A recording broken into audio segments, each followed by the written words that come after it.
What up? It's your boy, One Sir Grove. Man, we just had an extra special guest on the air from the Seattle Puget Sound area, Hannibal. Bro, one of the homies from previously Head Nod Productions and Beat Reapers. That's one of my bros. That's one of the homies, just like all the homies that come on the show. We ain't just some regular cats, though. And by the way, man, I hope that everybody's having a pleasant day wherever you are in the world, whether it's daytime, nighttime, somewhere in between, because I fucking don't know. None of us know, man. I mean, because it depends on where you are in the world. The world's such a weird and crazy and wacky and awesome and fucking fun-filled place. Man, it might be day, might be night, might be somewhere in between. And I'm your boy, One Sir Grove. And I just want to let you know, man, this shit is recorded on the fly. It is unscripted, pretty much. And fucking, dude, it's a mobile podcast. We gonna hit up Sen.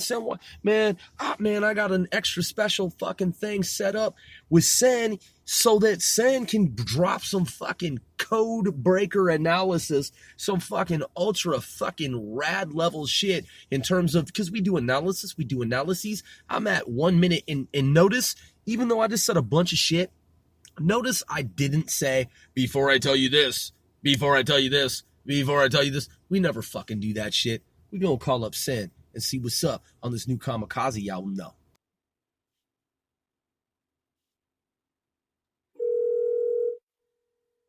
We gonna do a prank. I love this dude. I love all the homies. Hello. Hi, hello. Is your name Rosendo? No. That's interesting. Listen, sir, I'm not trying to be weird. I just want to let you know that I'm recording a podcast. I don't know if you know what a podcast is, but sir, I hope you're not. I hope you're not recording a podcast in that voice.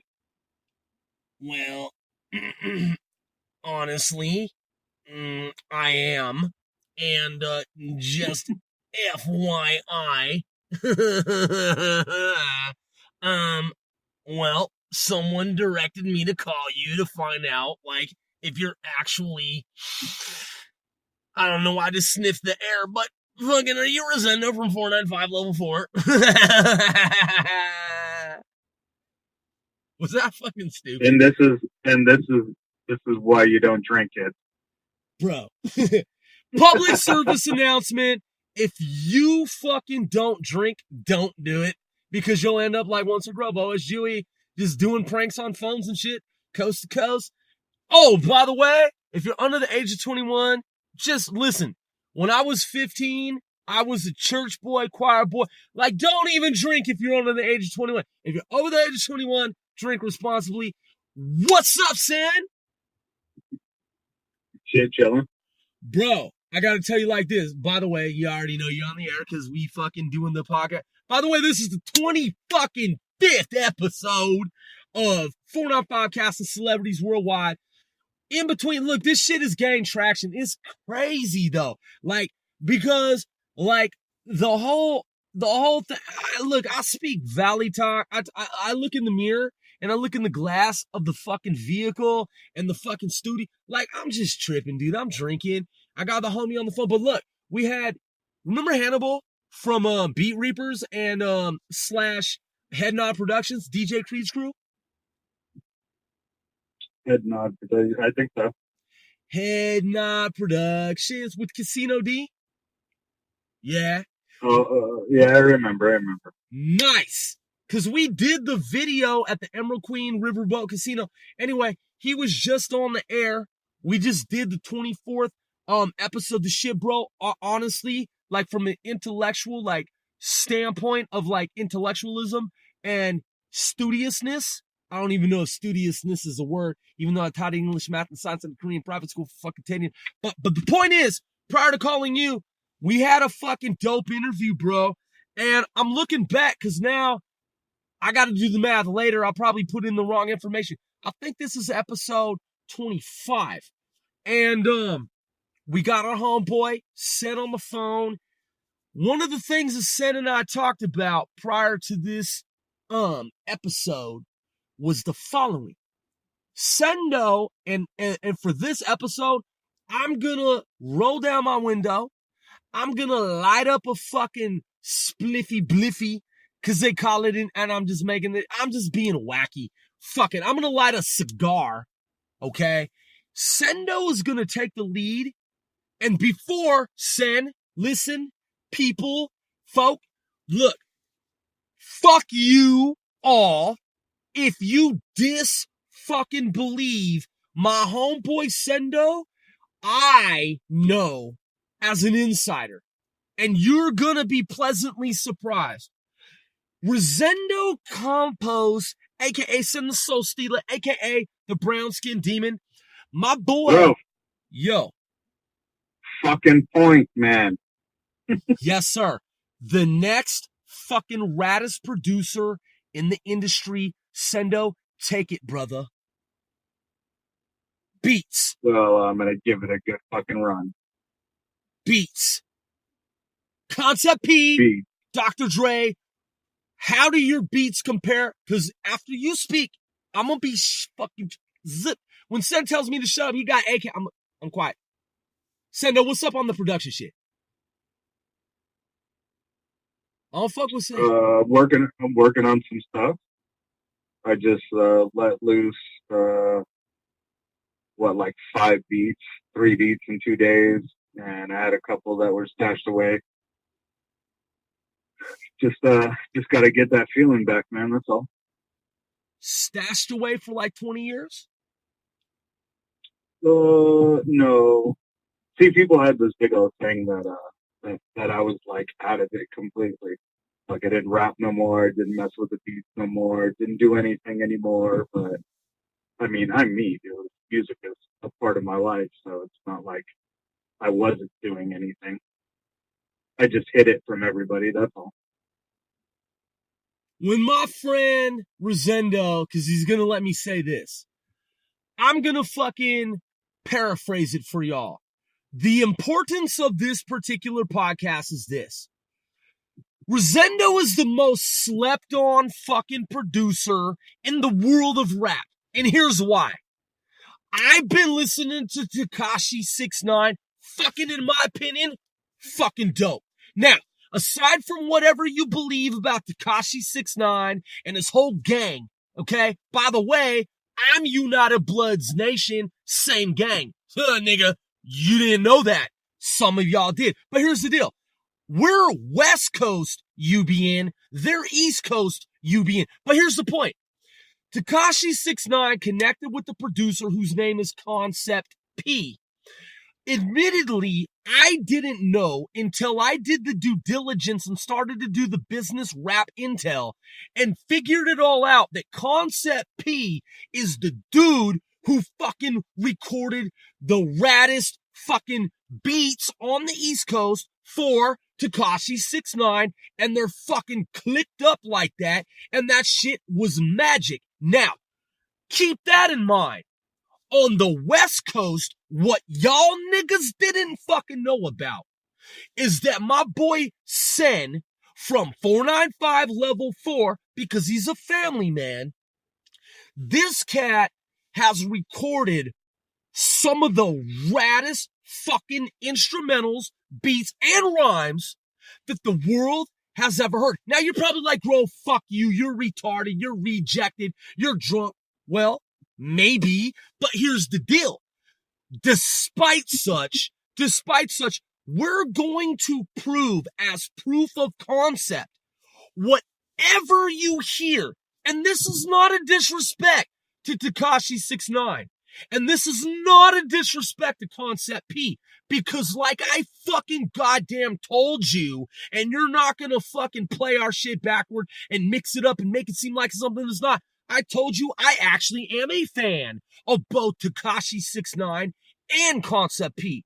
What I am saying to the global world audience is Once or Grove and a friend of Sen, the Soul Stealer, is that Sen's recording production fucking skills over 20 plus years, they're on the same level as Concept P.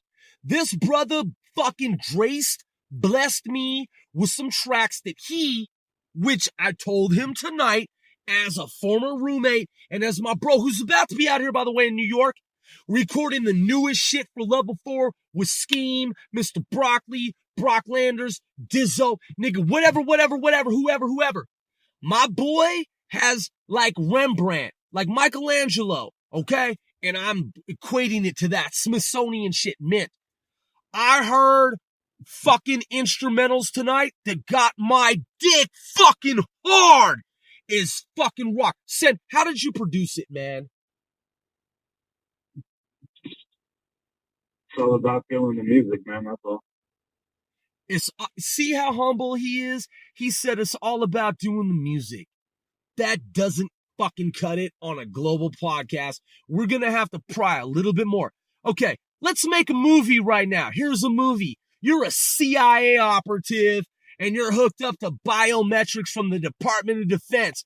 And it's the future like 2019. And we can tell if you're lying or not. We don't know the truth, but we can tell positive, negative, true, false. We don't know the whole data, but we know if you're lying or you're telling the truth. We don't know the whole story, again, but listen, fuck that. That's short of the whole story. How the fuck did you record the tracks that you sent to me that I heard tonight? Because I heard 1, 2, 3, 4, 5, 6, 7, 8. I heard 9 tracks approximately that are fucking banger, that Eminem could be rapping to, that Dr. Dre could be fucking rapping to on the new Kamikaze shit, on the old Detox shit. Dude, how did you produce it? When did you start fucking producing music? Fuck the dumb shit. If you really want to know how, I started back in 2001. Okay. And I actually started as on a PlayStation. Okay. That's how I started. I was gonna buy a program, and I figured I could probably use the money for, something else since I was having a kid and everything.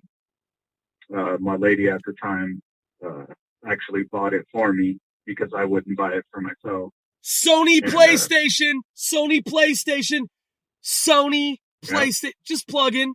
And by the way, Sony, if you want to give us millions and zillions of dollars, we understand. If not, we got that. But anyway, so the Sony PlayStation software to record, produce music, they came out. Do you remember what it was called? The program? MTV Music Generator. Aw, shit. The MTV Much Music Television Music Generator.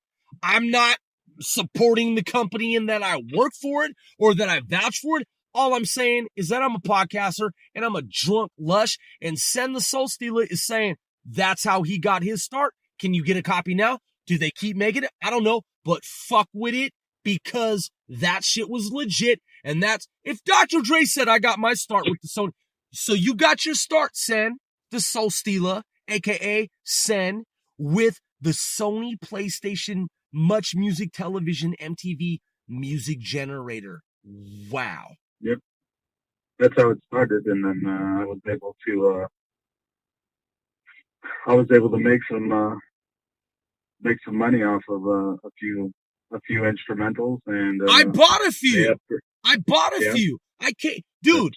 Without going into exact details, you were in the Riverside neighborhood of Riverside, Everett, Washington, on the northeast side. That is the Riverside historic neighborhood.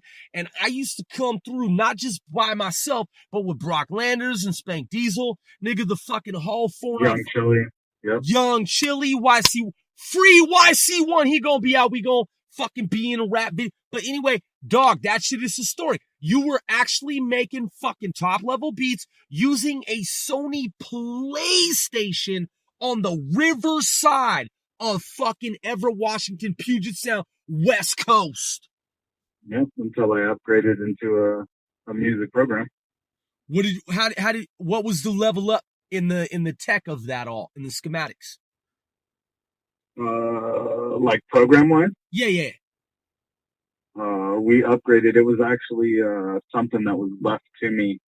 We were having a session one night because by that time I had an old school Roland CDX1, the first what was it? DVD based recorders, like 8 tracks, and then we were having a session, and somebody left Magic's music program. I Okay. think it was like had to have been at that time. It had to have been like 6, Magic Music Maker 6. So version basically like level number designated 6 version Yeah, of. Okay, cool. yeah. So we had it installed, and at the time, like the new computers that were there, they weren't as like fancy, or they weren't as high end as they are, as you can get them today. It was XP And at the time, right? Like for right, yeah. no, that Oh, was way before that. oh, it was before even Windows XP. Oh yeah, Oh, was that but like I mean, we that was were 480? having problems with it, like crashing and shit like that. Oh, that must have been a desktop like 486 like Windows. I think that was like kind of the standard at the time because you were using Microsoft IBM, right? Yeah, I think before prior that was the fucking Windows, like what was it, 95 or something like that. It was Windows based though. yeah. Desktop before So people had yeah. so somebody left it there because they were talking about it. Somebody left it there, so I just took a chance, installed it on the computer, saw what it came with, saw what it was capable of. And back then, I mean, it's not like it wasn't that particular style wasn't like, what I'm saying, like top level studio type thing. It allowed you to record. It allowed you to put the instrumentals together. It You wasn't know what I'm something saying? it wasn't something that stood out like if I start to produce with this, like it's gonna make fucking magic, right? Like you're just like, oh, okay, it's kind of interesting. Like I see it, somebody left it, let me fuck with it. Right. But the Nice. main component of that was that it allowed me to have more than just 8 tracks. Right. So that was like, what I'm saying? Like I can work with that. I can figure out something how to do with that, man. And so we all kind of pitched in together, man, and ended up getting a computer of our own. I started buying the Magix programs that elevated every year, every 2 years, and we ended up with a fully functioning digital studio. I mean, it was on, don't get me wrong, man, but it was not really like a low budget type deal, but it wasn't the highest fucking budget either. So we call it midline. It was like middle of the road. And Right, it was more of a mid range. if I recall correctly, because not to go into your business or anything and not to reveal or, because I'd never be disrespectful, but you had the high performance at the time. It was a fucking dope because you had the 64 Impala. Like you and I, we're West Coast ballers. We've had a lot of cars. I think you and I probably had over like 50 cars apiece. You had the fucking 64 Impala, then you had the Ultima, right? It was like an Ultima. No, I had the Elantra. Oh, yeah, okay. That was the one that was all black with the fucking tinted windows, right? That's the one that said "So Steeler" on the back with the tribal art. Yeah. Right. And then at that time, for people that are like studio, aficionados, the thing that was available in terms of like being able to record music when MP3 was a brand new like technology, like the website mp3.com. If I'm not mistaken, and I can't remember, I don't know if it was Roland, but you basically had one of the first generate. It wasn't the very first, but it was like second gen. You had some kind of like console or module that allowed for you to not only record music, but basically record it to a CD, like an MP3 on CD, right? Yeah. Okay, exactly. Yeah, that was the Roland CDX one. That was Roland. And you said CD like compact disc and then X like X-ray and then one. Yeah. Dope. CDX1. Is that how you recorded the first level for what am I No, oh, that wasn't the first in no, the level iteration. the level 4 album was made on the computer. Okay. The first album, that was the No Name Characters, No where name. we kind of like Right. we did some things together. We weren't really like the group yet, but like I'd do a track and be like, "Hey, you want to get on this with me?" And they'd be like, "Yeah." So that's how the no-name characters came out. So because you guys are ultra famous now, and I'm bringing y'all out here to, well, I mean, I shouldn't say it's not me, but the 495 organization that we're all part of, because 495 ultimately through all of our, legitimate business operations, since 495 ultimately is bringing y'all out here to New York. What was No Name? Because and of course everybody's going to be collecting it just like they collected every fucking top name artist. Who was No Name artist like before it was actually level 4 with like Dizzo, Andre Gibson, and like Hank Ellinger Scheme and yourself for Son of God? Who was it? In Broccoli, Jeff DiBartolo. Who was No Name characters at the time?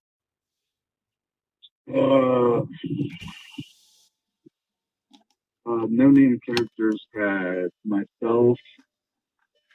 It had Carlin. Carlin Taylor. Carlin as the singer. Yeah, as the singer. It had Heidi. And then it had...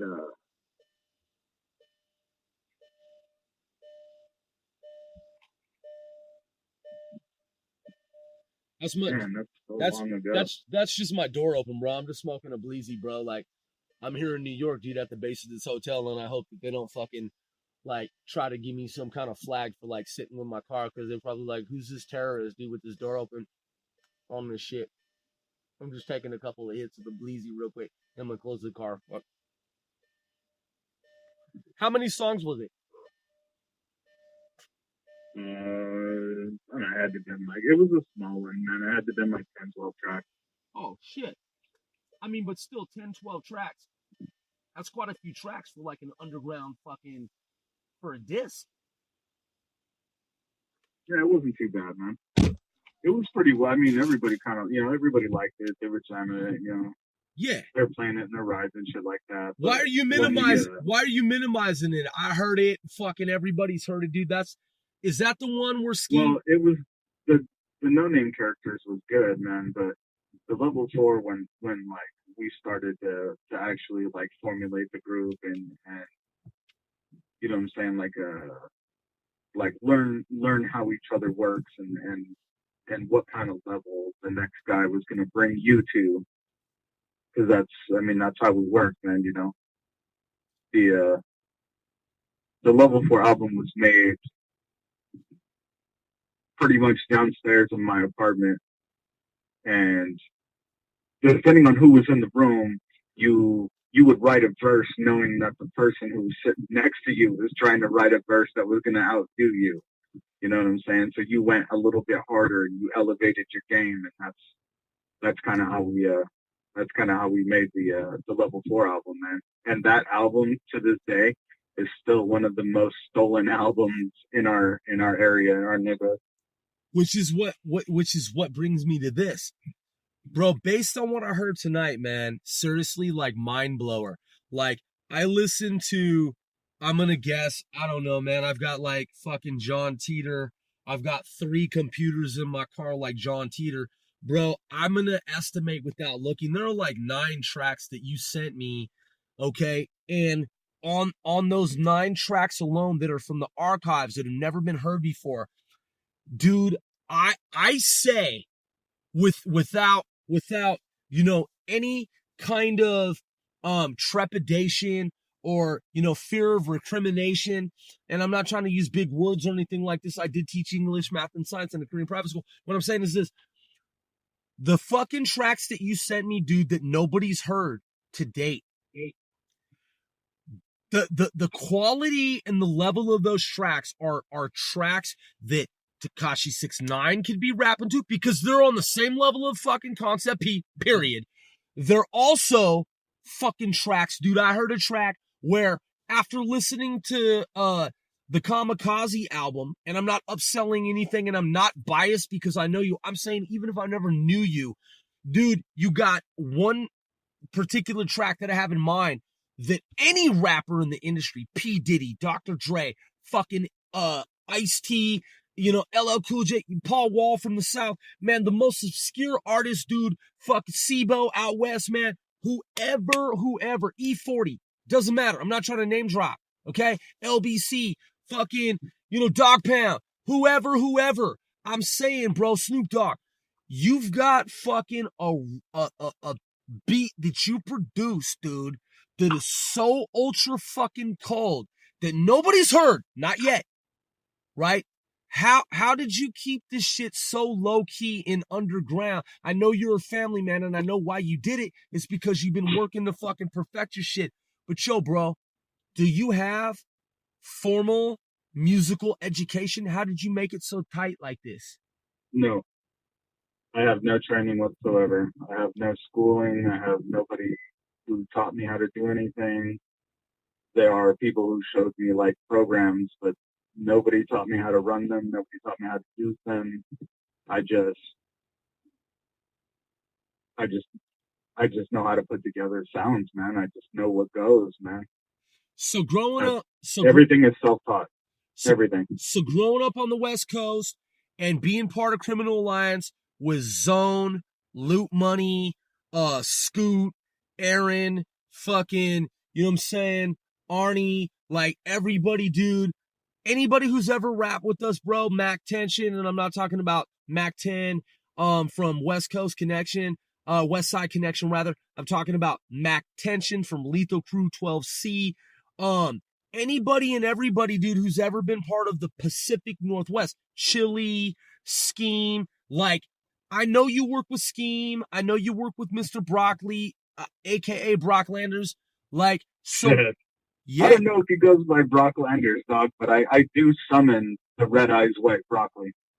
that's what I'm That's talking what about. that's what I call him, is the red eyes white broccoli. Exactly. And so that said, so it's very unusual in the world of hip hop rap for someone to pick up a keyboard, have no formal background, and because like 99.99% of people will like start like, remember when Korg was big and it was like the whole thing with like Korg, and there's been like so many different keyboards and people would like tap out keys, but they didn't understand that like a simultaneously recurring, like the next step is like the melody and the pitch. Like they didn't know. Like I studied music formally, and I know what you do is formal music. But if you didn't study music formally, you just have is it perfect pitch? Can you hear something one time and you can play it again? Like you must have some degree of understanding of the actual musical composition, because 99.99% of these motherfuckers now, they're just tapping keys on a keyboard and they have no idea what the fuck they're doing. How are you so dope?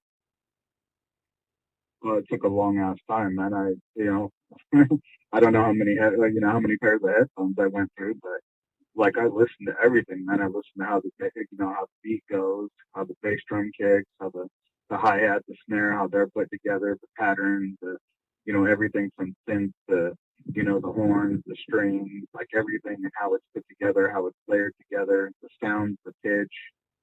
Like I dissect the beat before I even listen to the lyrics of the song. You know what I'm saying? That's how I did it, and I studied it for years upon years, Bro, as and far as that's kind of what helped me. I mean, as far as I know, I mean, I can attest to the fact that when you talk about study, I mean, since you joined the rhyme organization Criminal Alliance, if we want to talk about study, like, I don't know, before the fact that I met you and you joined CA Criminal Alliance, like, I could say at least for the 25 going on 30 years that I've known you, I know you studied fucking music for at least 30 years. But dude, that's dope. So basically, like you said, though you never like took a formal per se course in musical composition, sheet writing, piano playing, or this instrument, like you nonetheless, unlike these motherfuckers that make up shit, you did listen on the equivalent level of someone who was in college at the university. You fucking paid attention to how it's supposed to be done. And someone would argue like there's no real way music is supposed to be done. And it's like, yeah, you could say that. But then you're also going outside the realm of music theory if someone just makes up their own shit and it's not really melody. Because melody, what a lot of people don't know, what I'm saying and what Sen knows and what people who I know and Sen knows is this. Melody is one key after another. So it's like you play a key on the piano, the keyboard, and then the following subsequent, like, adjacent key, that's melody. If you're just typing out shit on a Casio keyboard, which I used to do before I actually studied music formally, it's not really melody. You're just making up shit. And you could get a Korg or a Triton. That's what I was going to say. Triton. Triton was a big word back in the early 2000s. Oh, my nigga got a Triton. Okay, well, you could go. Yeah, that's one of the dopest workstations. It is, if a nigga know how to use it. But, yo, that brings me... I don't have any of that shit. Right, because you're doing shit that's beyond that. But this is what brings me and you and us to the following. We had a conversation earlier tonight before we started this 24th episode. Wait, hold on, 23rd, 24th, 20. I'm going to have to go back and do the math. We're at least on 24, 25 episodes. Point is this. That's inconsequential. By the way, this is an improv. I drink every episode. Mostly sin. How do you feel about the Eminem, MGK, fucking Machine Gun Kelly beef? How do you feel about MGK? I'm gonna be quiet because this is your interview. How do you feel as a veteran West Coast artist, bro? How do you feel about it? Well, I think it's dope, man. If you look at it in the perspective of the way that hip hop was actually derived, man. I mean, you know, battling is one of the greatest elements of hip hop itself, other than, you know what I'm saying, like the street art, like the true street art about it, you know? People were beefing, and even if they weren't beefing, they were still battling to see who was better, man. You know? I gotta say, man, I'm highly interested in this equation that has Eminem and MGK together, man. I really like to see how this plays out. Who's the victor so far? Well, you have to look at it as, you know, M dropped the kamikaze, and, you know, he put some shots out there. He did take, you know, he did, but he didn't actually do like a diss record for Machine Gun Kelly himself. You know what I'm saying? Like, he dissed a lot of cats in that album. And he mentioned Kelly, Machine Gun Kelly, by name. Yes, he did. But he mentioned him. He didn't go fully at him. Now you look at Machine Gun Kelly, recognizing that M has called him out. Machine Gun Kelly made an entire record, you know, a record about going at M. Oh, so I have to say, hold on. So for the audience, what you're saying is that all these people that have been doing these these reaction videos, which is cool. We encourage that. Like, that's the raddest shit fucking today. That's like Nintendo when it first debuted, man, back with the Nintendo Entertainment System. Like, I'm thoroughly overjoyed, dude. I'm ecstatic, like fucking Mike Tyson, to use that word.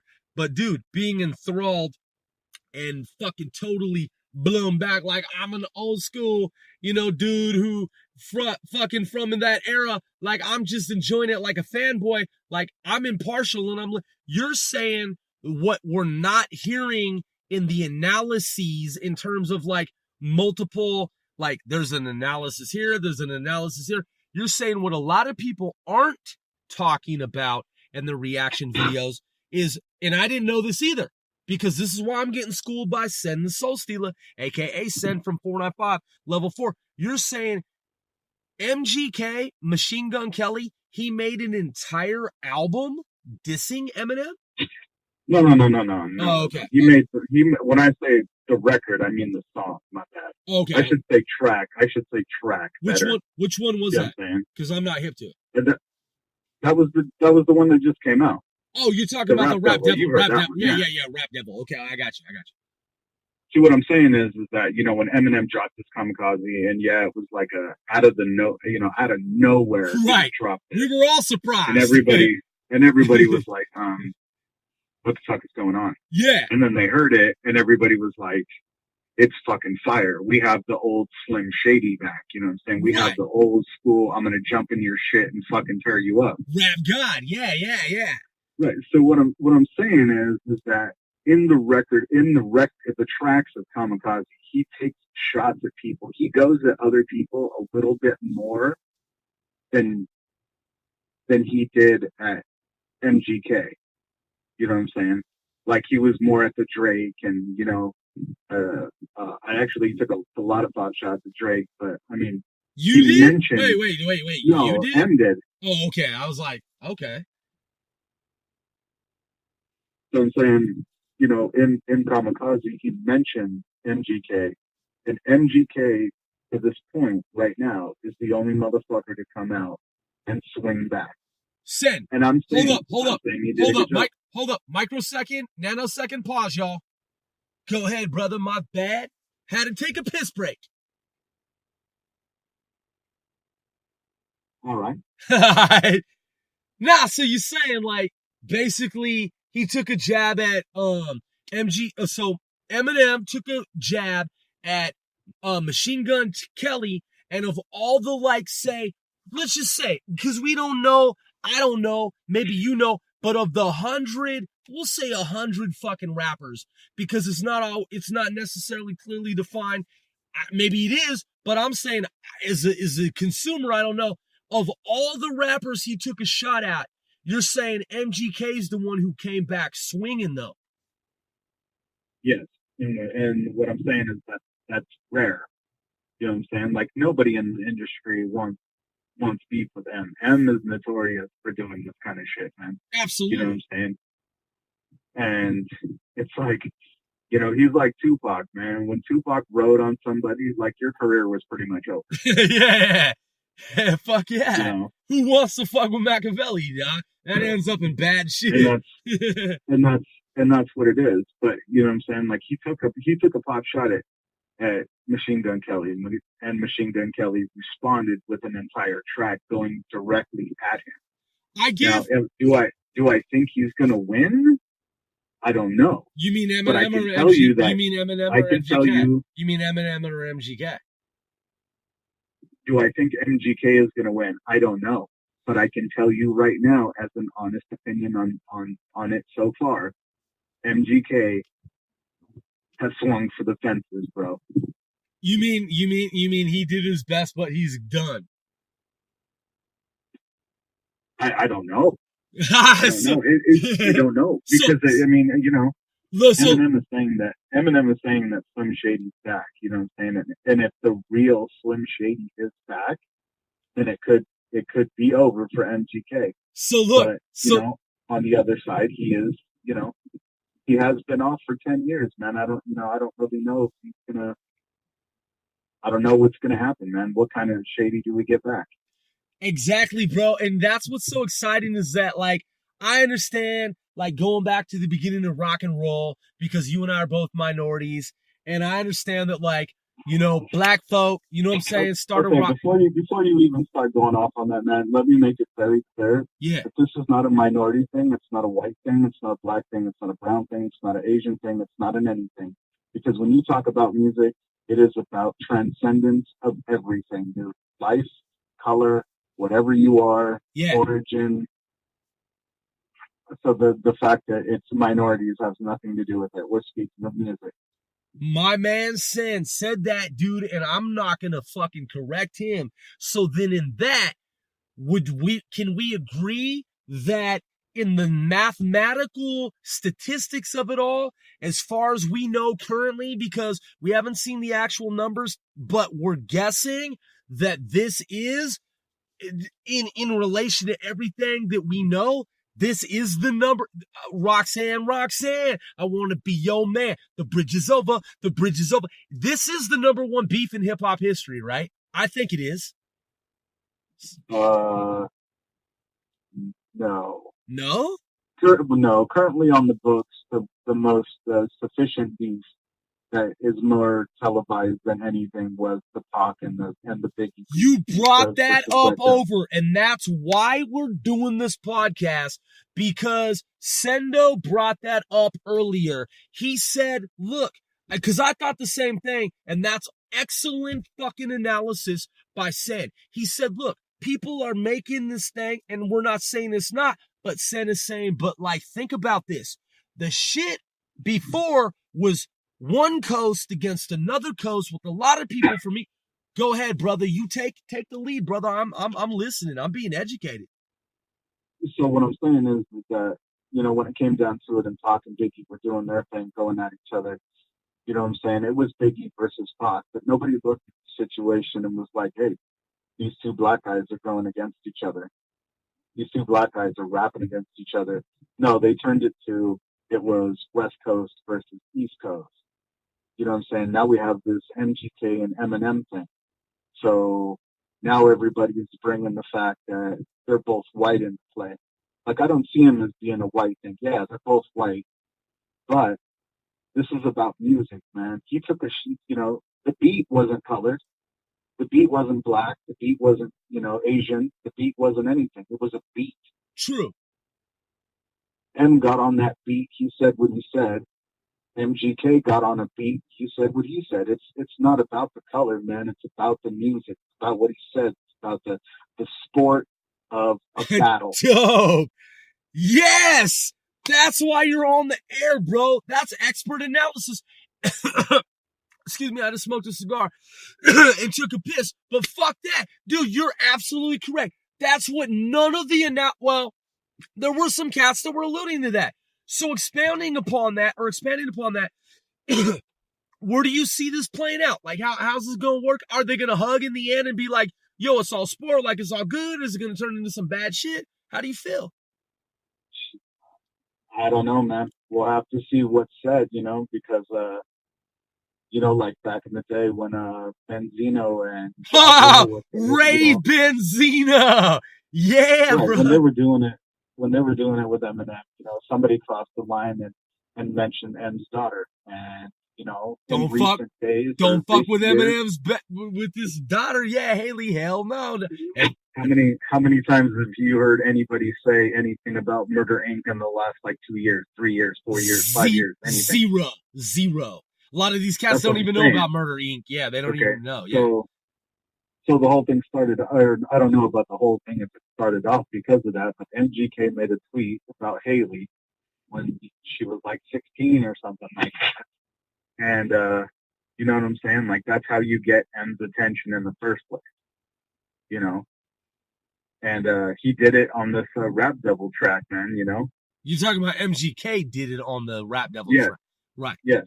I think she was 15 at the time when he first popped off about it or whatever, when he first addressed it. So I'm saying that, you know, we'll see what happens, because the last person who did that with Haley no longer exists in the rap game. Wait, you mean the first person or the last person who said something about Haley is what you meant, right? Yeah. The last person who said something about Haley. You know what I'm saying? Like, Ja Rule is not really a player anymore. Murder Inc. itself is no longer a player anymore. You know what I mean?